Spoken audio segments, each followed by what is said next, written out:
السلام علیکم ورحمۃ اللہ وبرکاتہ۔ تعلیم الاسلام مکمل 4 حصے، تالیف حضرت علامہ مفتی کفایت اللہ رحمۃ اللہ علیہ۔ تیسرا حصہ چل رہا ہے۔ آج کا تازہ عنوان ہے استنجے کے باقی مسائل۔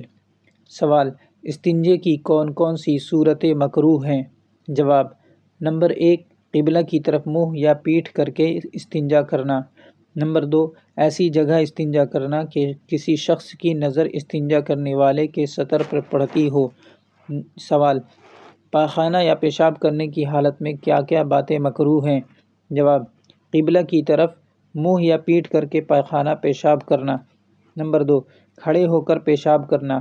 نمبر 3، نہر یا کنویں کے اندر، یا نمبر 4، ان کے کنارے پر پاخانہ پیشاب کرنا۔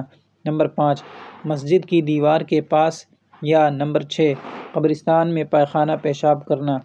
نمبر 7، چوہے کے بل یا کسی سوراخ میں پیشاب کرنا۔ نمبر 8، پیشاب پاخانہ کرتے وقت باتیں کرنا۔ نمبر 9، نیچی طرف بیٹھ کر اونچی جگہ پیشاب کرنا۔ نمبر 10، آدمیوں کے بیٹھنے یا راستہ چلنے کی جگہ پاخانہ پیشاب کرنا۔ نمبر 11، وضو یا غسل کرنے کی جگہ پیشاب پاخانہ کرنا۔ یہ تمام باتیں مکروہ ہیں۔ اس کلپ کے لیے اتنا ہی۔ جزاکم اللہ خیر الجزا، والسلام علیکم ورحمۃ اللہ وبرکاتہ۔